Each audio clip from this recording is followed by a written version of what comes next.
Hello, good evening. Thank you for joining this event.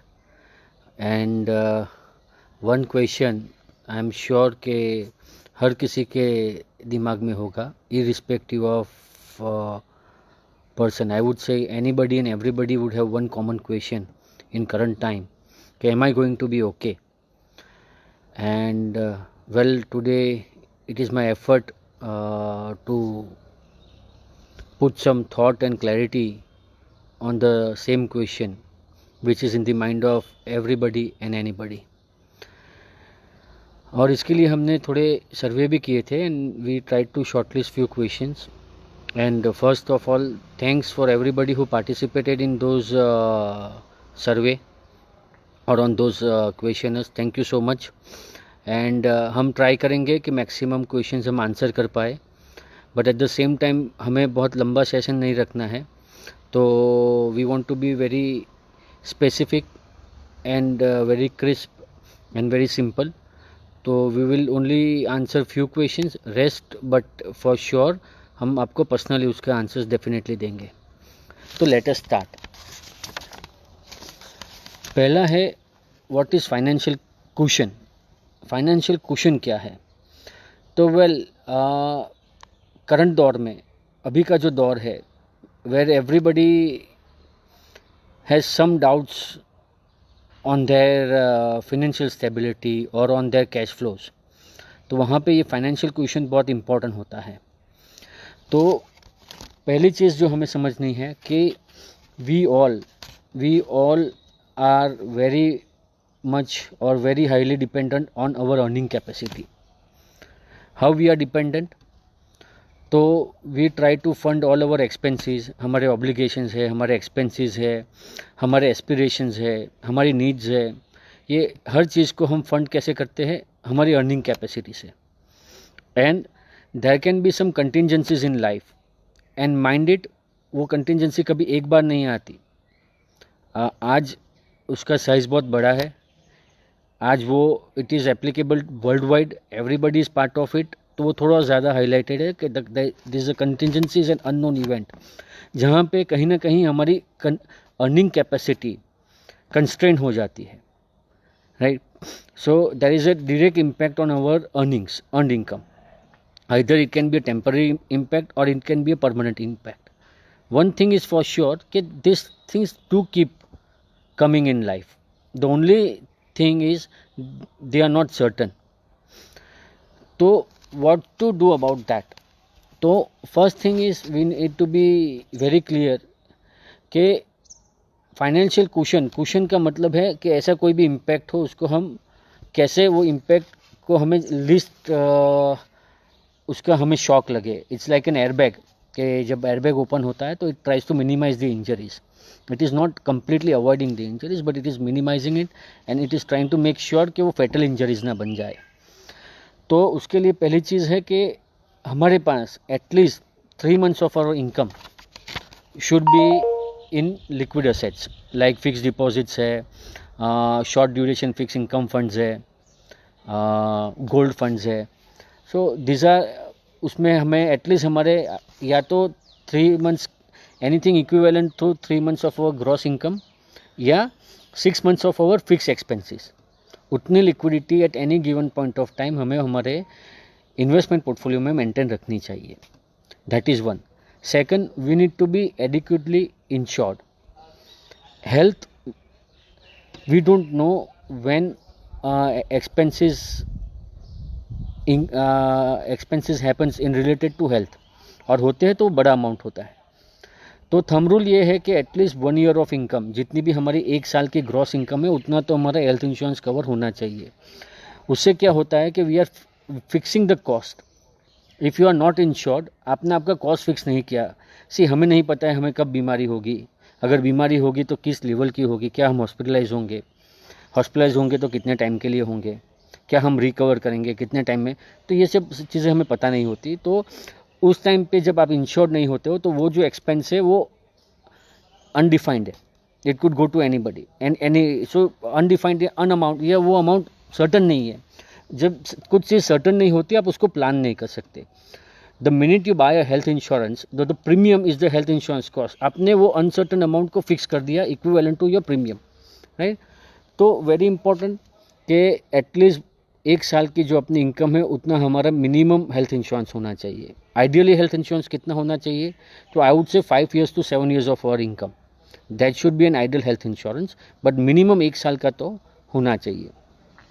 Third thing is life insurance, because we are funding all our obligations through our earned income.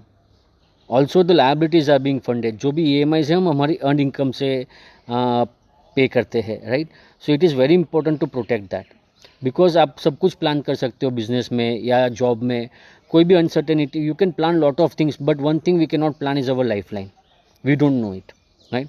सो उसको भी it is better कि वो undefined है, उसको define कर दो by way of a premium, जो amount छोटा रहता है.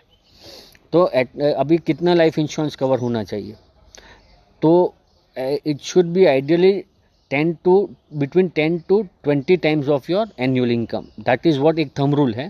Here I am just trying कि हम thumb rule पे कैसे कैलकुलेट करें, rather than you approach any professional, तो आपको ह्यूमन लाइफ वैल्यू या वो सब कैलकुलेशंस करके और क्लैरिटी से बता पाएंगे. बट थंब रूल पकड़ लो तो 10 to 20 टाइम्स हमारा होना चाहिए.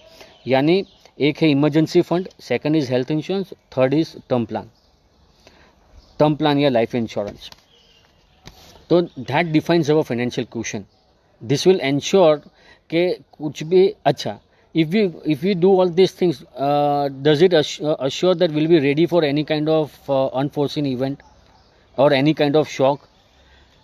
Let me be clear, no, it will not make us ready हम कब हो सकते हैं? जब हमें पता होता है. अगर आप गिरने वाले हो, आपको पता है, तो आप रेडी होगे, आप अपनी बॉडी को उस तरह से करोगे. बट क्या वो पता होता है? नहीं पता होता है. तो ऐसे कोई भी अननोन इवेंट जब होती है तो बिकॉज इट इज़ अननोन, वो पता नहीं होती, तो आई डोंट थिंक सो कि अगर आपने ये कर भी लिया तो आप रेडी होगे. But yes, you will be prepared, you will be well prepared. And when you are well prepared, it will help you to take correct decisions in uncertain times, especially times like this when fear is at the peak. Emotions हमारे जो रहते हैं वो काफ़ी grey area में रहते हैं. And और ऐसे प्रेशर में जब भी हम डिसीजन लेते हैं और अगर हम प्रिपेयर्ड नहीं होते हैं तो there is a very very high probability कि हम गलत डिसीजन ले लें, right. So that is financial question. Second is एक बहुत इंटरेस्टिंग क्वेश्चन है, how do I find my risk tolerance in current pandemic, in during this corona event जो हुआ है, तो उसमें मेरा रिस्क टॉलरेंस में कैसे आइडेंटिफाई करूँ? Well, risk capacity and risk tolerance is a 2 different things. Capacity can be measured, जैसे मैंने ये बताया कि 3 to 6 months का जो हमारे पास इमरजेंसी फंड होना चाहिए, हेल्थ इंश्योरेंस होना चाहिए, ये जो क्राइटेरियाज है वहाँ से हम कैपेसिटी को मेज़र कर सकते हैं. But tolerance is a very difficult thing to determine, very difficult, because it is related to emotions and emotions can't be judged. हमारा रिस्क टॉलरेंस टोटली डिपेंडेंट है how we behave in uncertain time. तो usually we see के tolerance, ऐसे कुछ event जब हम ऐसे कुछ अनसर्टन इवेंट से पास होके निकलते हैं, that is the time we are able to measure our risk tolerance. अगर आप हमें बताएं कि if I meet a client 1 या 2 or 3 times and I can determine that risk tolerance, no, not possible, very difficult. 1 साल 2 साल के interactions के बाद आपको एग्जैक्टली आइडिया आता है, हमें भी एग्जैक्टली आइडिया आता है कि रिस्क कैपेसिटी पता चलती है, रिस्क टॉलरेंस निकालना बहुत डिफ़िकल्ट है. And that is why it is very important to follow asset allocation. Asset allocation is one tool जहाँ से you will be able to measure your risk tolerance, because risk tolerance event होने के बाद ही पता चलती है. Human mind can not experience pain. If I tell you कि अगर आपको फ्रैक्चर होगा तो आपको कितना दर्द होगा, it is you can not tell, even a doctor can not tell, right. वो फ्रैक्चर होने पे ही पता चलता है कि हमें कितना दर्द होगा और वो दर्द में हम कितना उसको सहन कर पाएंगे और उस टाइम पे हम क्या कर पाएंगे. अगर एक सिंपल क्वेश्चन कि आप लॉकडाउन हो और घर में अकेले हो और आप गिर गए और आपके पैर में फ्रैक्चर हो गया तो आप क्या करोगे? Everybody will give good answers, ये करेंगे वो करेंगे, बट आई एम श्योर जब होगा तो everybody will react in a different way. right? So it can so that is tolerance होने इवेंट होने पे ही पता चलता है. तो it is always better to be prepared and focus on asset allocation, right. Another question is, shall we wait for market recovery? Again interesting question. इस बार एक चीज़ बहुत डिफरेंट है कि people rather than more inclined to sell or more interested in buying. कि I want to invest into equity, I want to start SIP, and compared to 2008 at this point of time somehow people are not so inclined to sell off things and get out of equity. बहुत reasons हो सकते हैं. एक है कि कोई भी asset class perform नहीं कर रही है, तो as investors one does not have a choice कि अगर मैं यहाँ पे loss book भी कर लेता हूँ तो where should I invest, right? 2008, 9, 10 या था तो real estate was performing, gold was there. Current scenario, everything has been impacted. Second, right now everybody is more focused on their health and are more focused on their family. So ये भी हो सकता है. But then also one thing is common उस time पे और इस time पे. Everybody was waiting कि let market recover and will enter the market. तो I would tell you one thing, it is very difficult. No one can predict the bottom. कोई predict नहीं कर सकता मार्केट को. अगर मार्केट प्रिडिक्ट हो सकता तो वो मार्केट नहीं है, right. And so that's a fact and we should, I think we should not waste time on predicting कि मार्केट यहाँ से कितना नीचे जाएगा और वो कब रिकवर होगा, right. One thing is for sure that it will go up and it will keep going up because market is what? Index represents our economy and economy represents our consumption. तो इस level पे हमारा consumption confined हुआ है या restrict हुआ है, destroy नहीं हुआ है. If we are $2.5 trillion economy, still अगर कोरोना इम्पैक्ट आप डाल दोगे then also will be spending $2 trillion a year. Right now we are spending $2.5 trillion a year and we intend to reach at $2.5 trillion. तो $5 trillion का हमारा consumption शायद 2025 में ना हो तो 26 में होगा, but consumption is going to happen. So market, so on an average one should not wait for correction or one should not wait for right time. Every day is the right time. The most important thing जो है, process beats talent. When it comes to investing, IQ important नहीं है, EQ, emotional quotient बहुत important है. तो आप एक process बना दीजिए and keep participate, staggered way में participate into equity. This is a good time. But again, one disclosure, please, जो आपका 3 मंथ्स का इनकम या 6 मंथ्स का एक्सपेंस जितना आप लिक्विडिटी प्लीज़ रखिए पोर्टफोलियो में, उसको इक्विटी में ना डालें. शॉर्ट टर्म के अगर आपके कुछ एक्सपेंस आने वाले हैं या 1 साल के बाद कुछ स्कूल फीस है या कोई भी ऐसे एक्सपेंसेस है जो फिक्स है, आपको पता है कि वो आने वाले हैं, please do not gamble on it. Right, when you are investing for 6 months 1 year into equity, it's a gambling, it's not investing.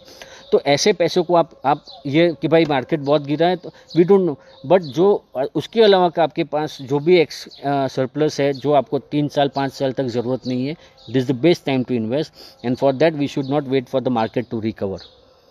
We are already oversold market now. और एक इंटरेस्टिंग क्वेश्चन है, हाँ, when will my portfolio recover?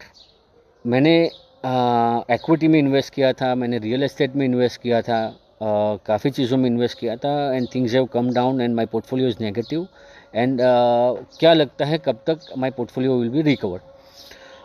ये एक generalise question है और उसका एक जनरलाइज आंसर मैं एंड में दूंगा, बट जनरलाइज आंसर एक्यूरेट नहीं होता, स्पेसिफिक नहीं होता. एक्यूरेट तो हो सकता है, स्पेसिफिक नहीं होता, क्योंकि ये जो क्वेश्चन है ना, it will depend from person to person and portfolio to portfolio.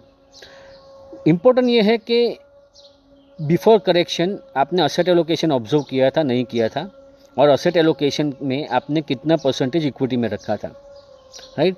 तो अगर मार्केट 30% गिरा है और आपका पोर्टफोलियो 10% गिरा है, 5% गिरा है, that means by the time market recovers to back that 30% वापस रिकवर होगा, you will be making lot of gain, not just recovery.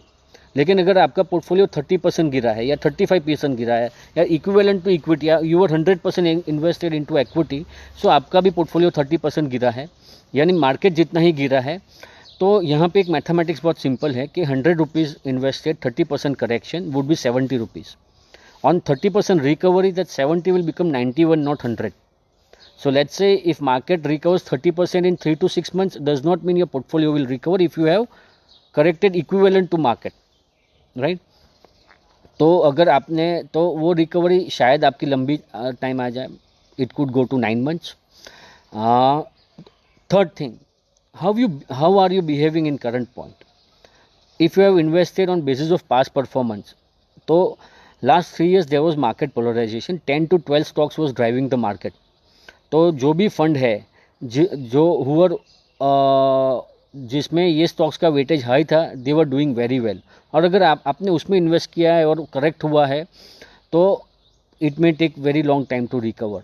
Now here are you ready to rebalance your portfolio? अगर आपने ऐसे कोई एक्सपेंसिव वैल्यूएशंस वाले stock के portfolio में invest किया है तो are you ready to book some loss and move out to other portfolio which will recover very fast? Then yes, your portfolio will recover in 6 months. If you are not ready to do anything and if you are fearful, your portfolio may take 1 year, 2 year, 3 years to so how you behave for that portfolio, आप क्या rebalance कर रहे हो, that is very important. और क्या आप average कर रहे हो, are you investing, are you adding money? One should know कि when I invested into equity, did I invested for 6 months, 1 year? No, 5 years. So when I invested at even at 40,000 level, so I was expecting some good return, 10%, 12% return. Now market has brought me down 4 years back. So now I have opportunity of जो 4 साल का return था, another 10, 30%, 40% absolute basis पे opportunity है. तो are you adding money? If you add money at this time, your portfolio will recover. Not only recover, it will start making lot of gain. Most of our jumbo wealth clients, we have not seen that much of correction in the portfolio. So for them, I don't think so कि recovery is very far away. Right, and this is a good opportunity.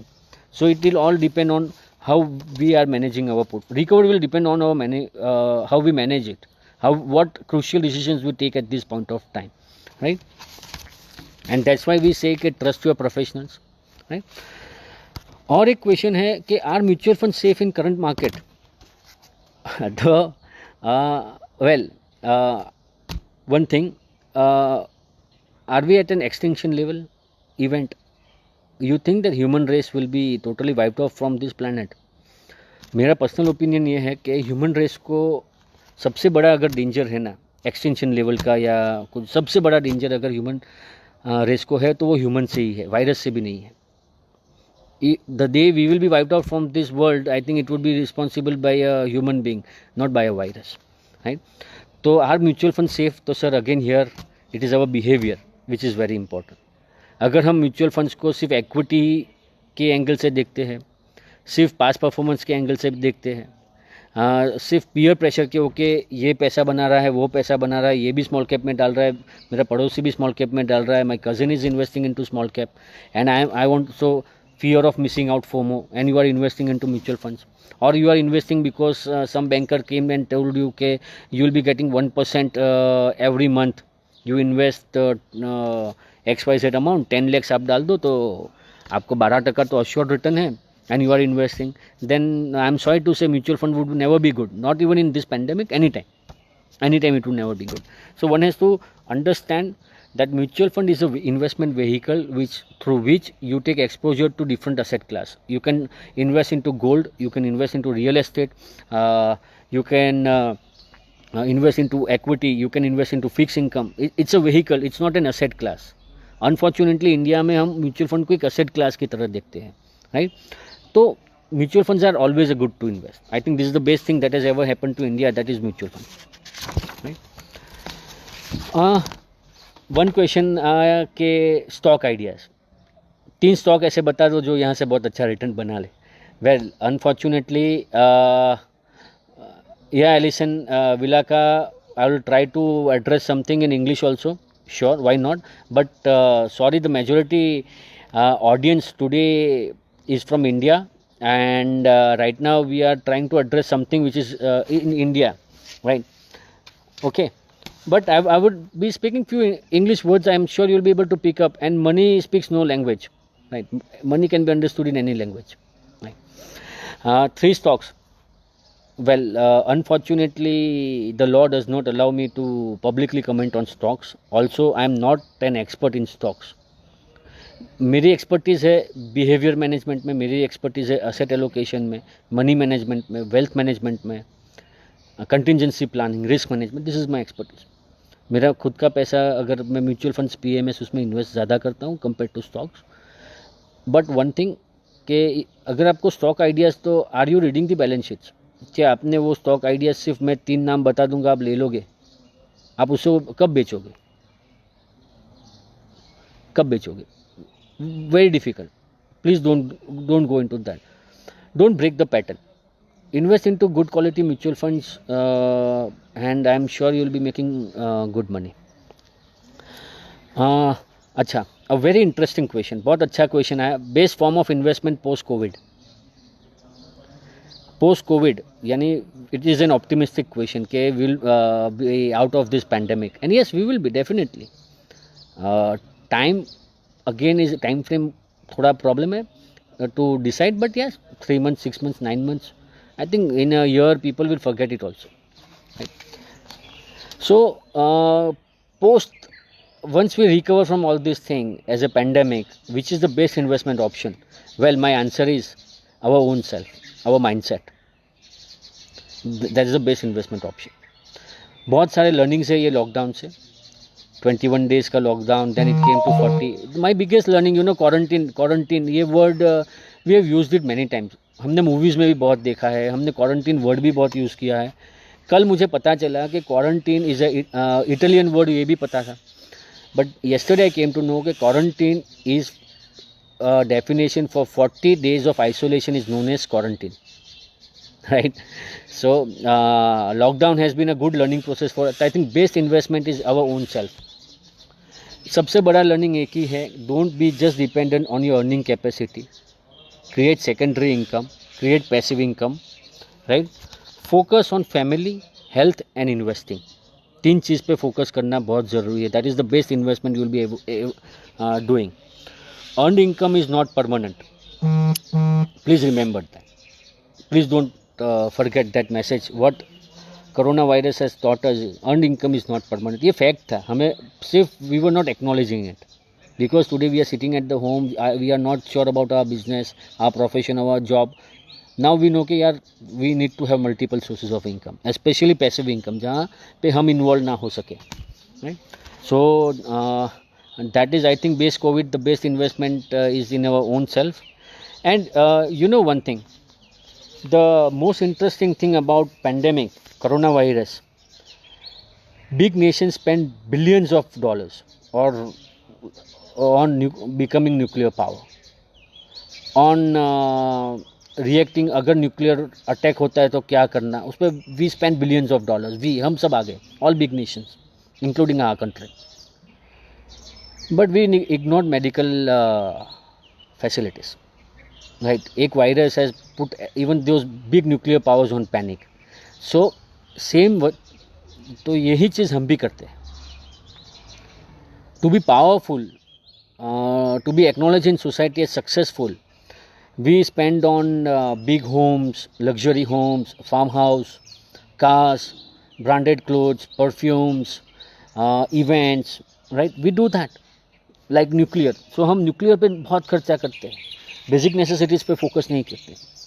I am not saying don't buy a home, don't buy a farmhouse, spend money, money needs to be spent also, it is very important, but don't forget the core principles. Focus on creating passive income, focus on investing, learn investing, it's very simple, it is not rocket science. So I think that is one very good learning and we should not forget that.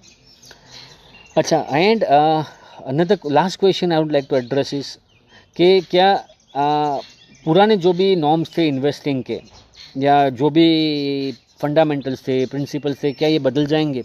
It's a big event that has happened, right? It is not a small event, but it is not the first time. तो क्या ये बदल जाएंगे? I am afraid no. See, there are only 2 things. World over लोग सबसे ज़्यादा पैसा अगर खोते हैं तो दो ही वजह से, fear and greed. There are only 2 emotions in the world that determines whether you will be wealthy or whether you will not be wealthy. That is fear and greed. This is the time. To be fearful is not bad. Human existence is because of being fearful. We should be, if you are standing on a tall building, you should be fearful of not falling down. You should be careful, but you should not panic. One should not panic. There should not be extreme side. You should not, if the world is going to end and and don't take any decision on base of extreme fear. At the same time, don't be greedy. Please don't borrow and invest. कि बहुत गिरा है, let me, properties have come down, let me borrow and buy one more home, let me buy into stocks, let me buy into equity. Please avoid that. Don't borrow. At the same time, don't panic also, right? So that is the bottom line is asset allocation, and the bottom thing is, most of, if you study the US stock market history, because that's the longest recorded history, right, recessions and lot of things, so there has been 25 such events, and on an average economy has recovered in 9 months. So I don't think so that this is going to be a permanent, no, this is not going to be a permanent, this is a temporary phenomenon.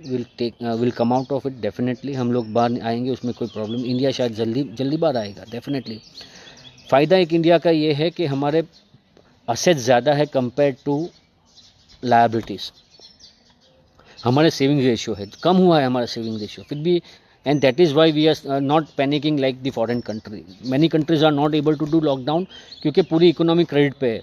अगर economy बंद, people will die of that. How would, so that the biggest lesson is don't over spend, don't over borrow, and कभी भी always keep 20% saving ratio. आप जो भी कमाते हैं उसका 20% सेव कीजिए, और EMI should not be more than 30% of your gross income.